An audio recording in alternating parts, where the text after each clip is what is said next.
Okay, hello to all of you. Let's discuss chapter number 5. So this chapter is quite long chapter and I'm going to divide this into two parts. So this chapter is basically from this chapter actually the biology starts, and in this chapter we are going to talk about the molecules of life.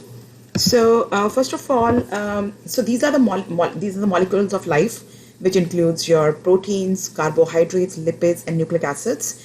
And these biomolecules basically make our cells. Our cells are made of these biomolecules. And cell is basically the unit of life. These are the four biomolecules, or we also call them macromolecules, we are going to discuss. And I'm going to divide this chapter into two parts. So the first part, I'm going to talk about, first of all, nucleic acids, and then I'm going to talk about proteins, and then I'm going to, this will be my first part. In the second part, I'm going to talk about carbohydrates and lipids. So this chapter has like four biomolecules, and the very first thing I'm going to discuss about why they're called macromolecules and what is basically how these macromolecules they're basically constructed. So these are called these biomolecules are called macromolecules because they're large molecules. Okay, and these are the four biomolecules: carbohydrates, lipids, proteins, and the nucleic acids we are going to discuss. And something very important to know about these macromolecules is, this is just basically showing the structure of the protein, that these macromolecules, they are polymers. So what is a polymer? Polymers is a long molecule which is made of some subunits, and those subunits are called monomers.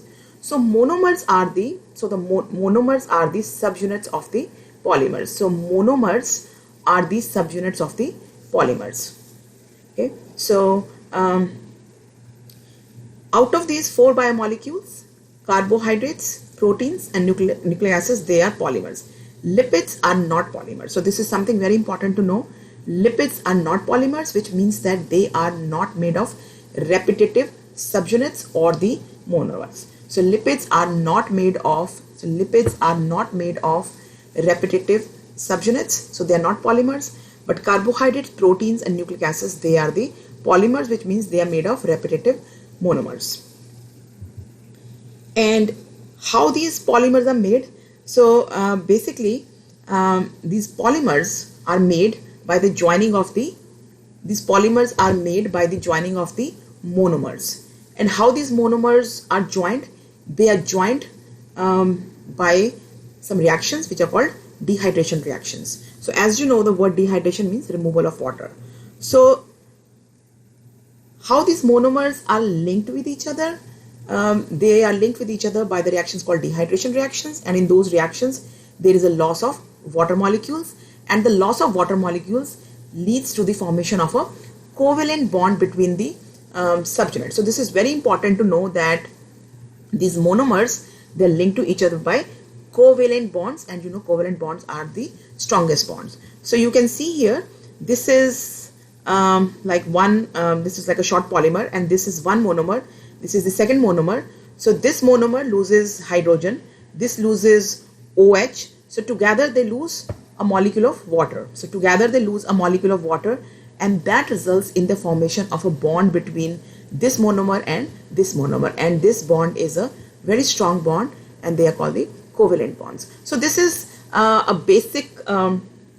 these are basic reactions, dehydration reactions, which takes place in the case of all these polymers. So the same kind of reactions, dehydration reaction, takes place when the proteins are made from its subunits, or when carbohydrates are made from its subunits, or nucleic acids are made from their subunits. And when these bonds, they have to be broken, which means when these monomers, they have to be separated, then another kind of reactions takes place, and they're called hydrolysis reactions. So hydrolysis reactions are those reactions in which the bonds are broken, the covalent bonds are broken by the addition of water. So you can see here, this is one polymer, and these monomers, they are linked with each other. These monomers, they are linked with each other by a covalent bond. So by the addition of water, that leads to the addition of hydrogen on this monomer and hydroxyl group on this monomer. That leads to the breaking of, that leads to the breaking of this bond.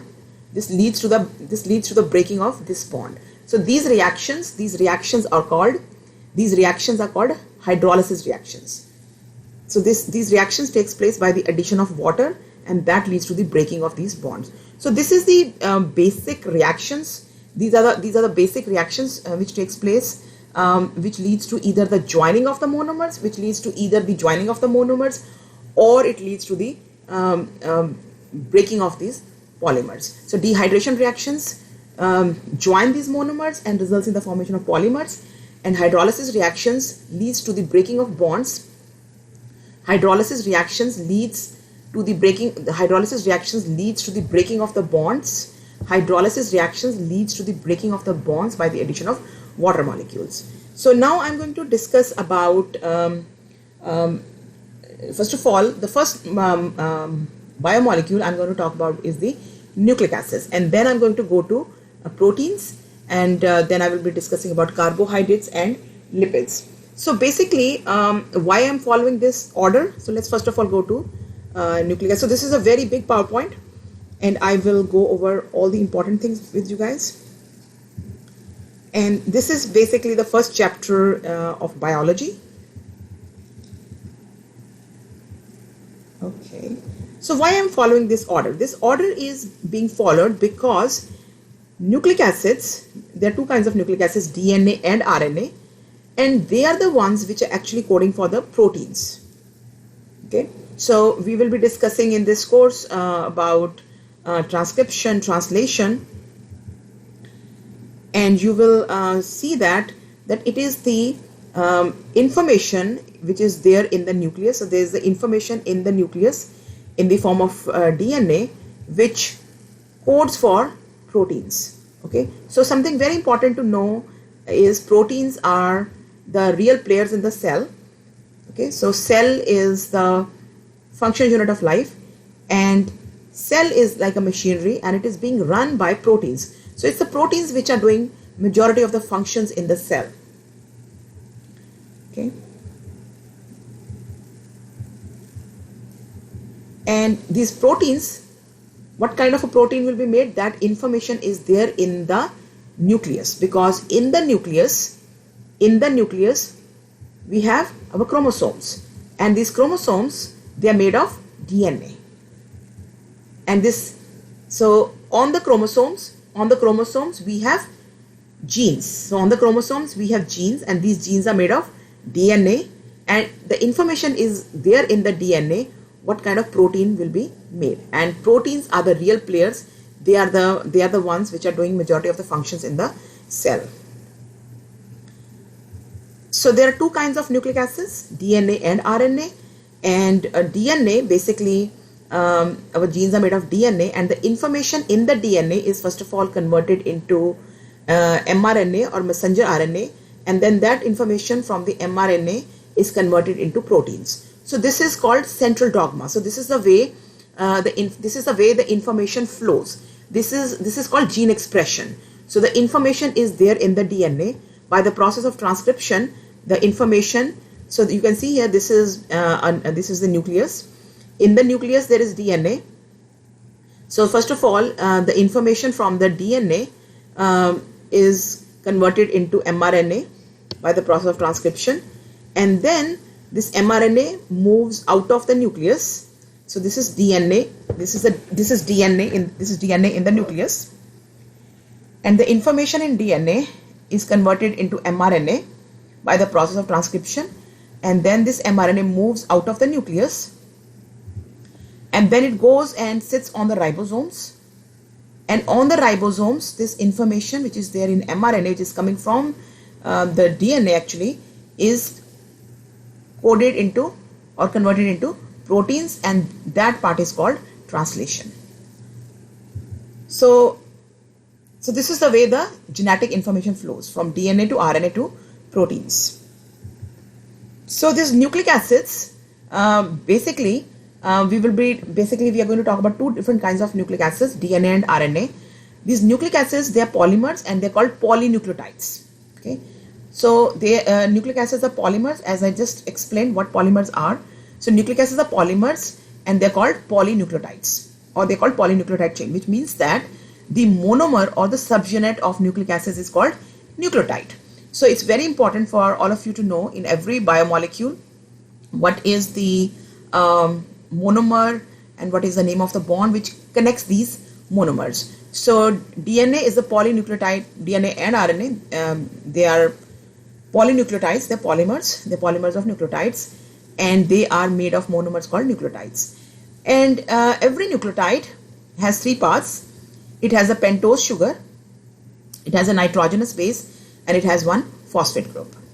And so a nucleotide has three components. Pentose sugar. Pentose sugar means a sugar which is made of 5 carbons.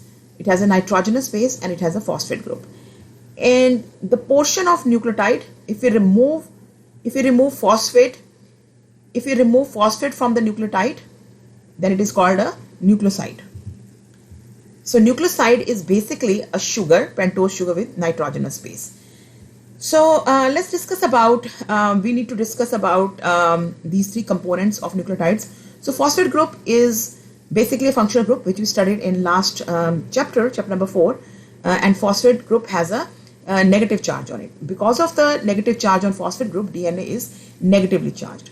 So there are two kinds of nitrogenous bases. They're called purines and they're called pyrimidines.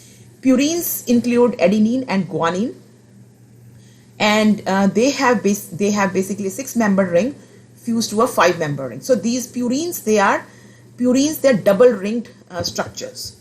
Okay, purines, they are double ring structures. They have a 6-membered ring fused to a 5-membered ring. Pyrimidines include cytosine, thymine, and uracil, and they have a single 6-membered ring.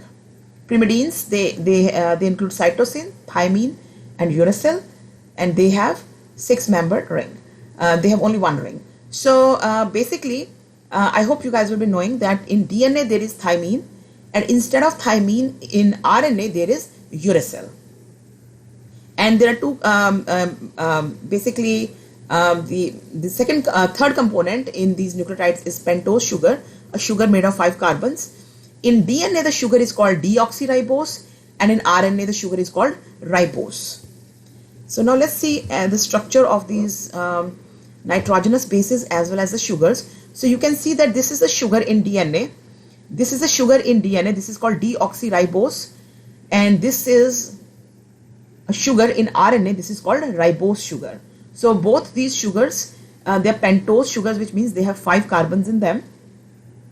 And deoxyribose sugar in DNA, why it's called deoxyribose? It's called deoxyribose because it has 1 oxygen less. And you can see here, this is, as I said, this is a pentose sugar, which means it has 5 carbons. Here is carbon number 1, here is carbon number 2, 3, 4, and on the 4th carbon is attached the 5th carbon.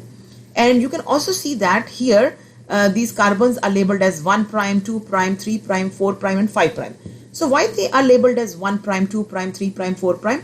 They are labeled as prime because on carbon number 1 here is in the nucleotide is attached the nitrogenous base. So you can see this is a structure of a nucleotide. This is a structure of nucleotide. This is a pentose sugar. This is carbon number 1. On carbon number 1 is attached the nitrogenous base, and on carbon number 5 is attached the phosphate group. So this is carbon number 1, and here is attached the nitrogenous base. And these are the different kinds of nitrogenous bases. So adenine and guanine, these are called purines, and you can see they have 2 rings in them. One is a 6-membered ring, another is a 5-membered ring. So this is adenine, this is guanine. These are two member rings. These are pyrimidines. They are 1-membered. They have only 1 ring in them. So this is cytosine, this is thymine, this is uracil. So basically, you can see that these nitrogenous bases also have carbons in them. Because they have carbons in them, these carbons are labeled as 1, 2, 3, 4. So to distinguish between the carbons which are there in the nitrogenous bases from the carbons which are there in the pentose sugar, that is why these carbons in the pentose sugars, they are labeled as prime. 1 prime, 2 prime, 3 prime, because there are carbons in the nitrogenous bases also. So they are labeled as 1, 2, 3, 4. So to distinguish between these carbons and the carbons which are there on the pentose sugar, that's why the carbons on the pentose sugar, they are labeled as prime.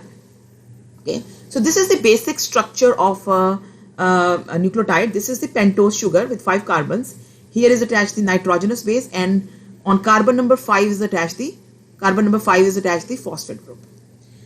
So another important thing to know here is in the DNA, the sugar is called deoxyribose, and the sugar in RNA is called ribose sugar. Now the sugar in DNA, why it's called deoxyribose? It's called deoxyribose because it has one oxygen less. That's why it's called deoxy.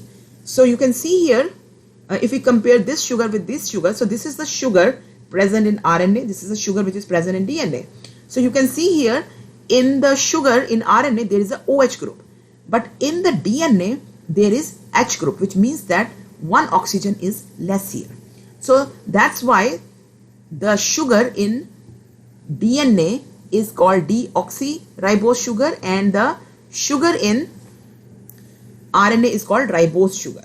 Okay, so DNA has one oxygen less, and because DNA has one oxygen less, DNA is a very stable molecule. So people have found DNA in fossils which are like millions of years old, and RNA because it has one oxygen extra, and this oxygen makes RNA unstable. So this is the construction of a nucleotide. This is the pentose sugar. On carbon number 1 is attached nitrogenous base, and on carbon number 5 is attached the phosphate group. And these nucleotides, these are the subunit or the monomers of the DNA and RNA. And these nucleotides, they are linked to each other by covalent bonds. And these covalent bonds in the nucleic acids, they're called phosphodiester bonds. Okay, so in every macromolecule there is a name for these bonds, and all these biomolecules, they have different monomers. So you need to know the name of the monomers, you need to know the kind of bonds which are there in the different biomolecules. So so you can see here, this is one nucleotide, this second nucleotide, this third nucleotide, this fourth nucleotide. All these nucleotides, they are linked to each other by phosphodiester bonds, and they are covalent bonds. And how these bonds are formed? These bonds are formed by the dehydration reactions. So which means that this nucleotide and this nucleotide, they together lose a molecule of water. So this nucleotide and this nucleotide together, they lose one molecule of water, and that results in the formation of a phosphodiester bond between these two nucleotides. And this is okay, let's talk about more.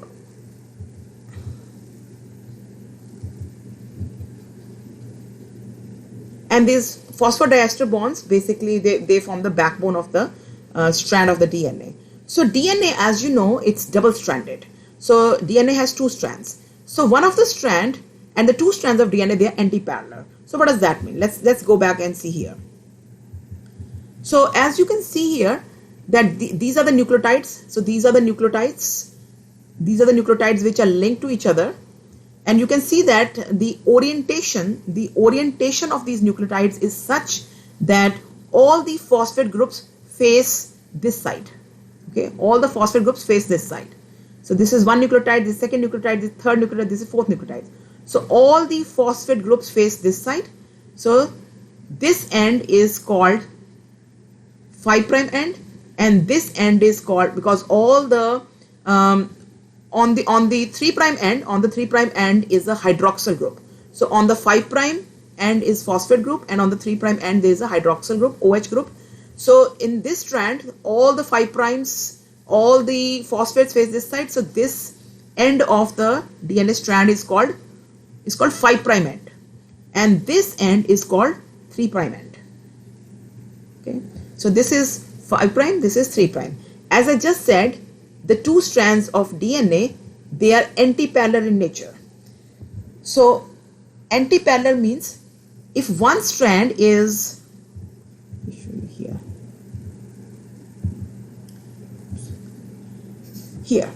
So you can see here these are two strands of DNA. Okay, so in this strand 5 prime is on this side, 3 prime is on this side. So which means that all the phosphates face this side and all the hydroxyls face this side. So this end is 5 prime, this is 3 prime. But on the opposite strand is anti-parallel in nature, which means that on the opposite strand, 3 prime is on this side and 5 prime is on this side.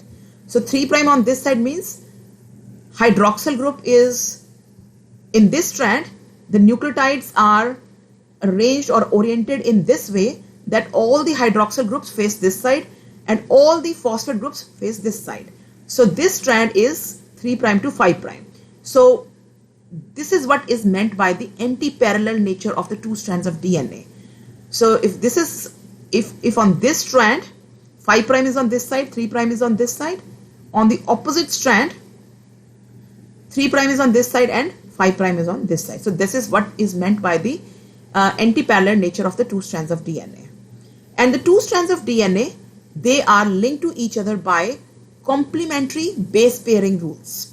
Okay, so basically, as you know, we just talked about here, this is the this is one nucleotide,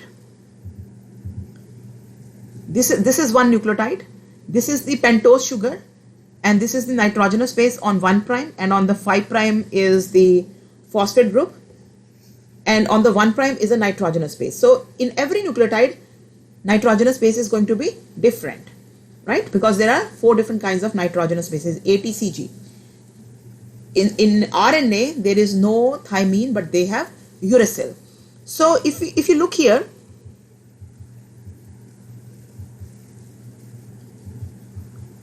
so these are two strands of DNA.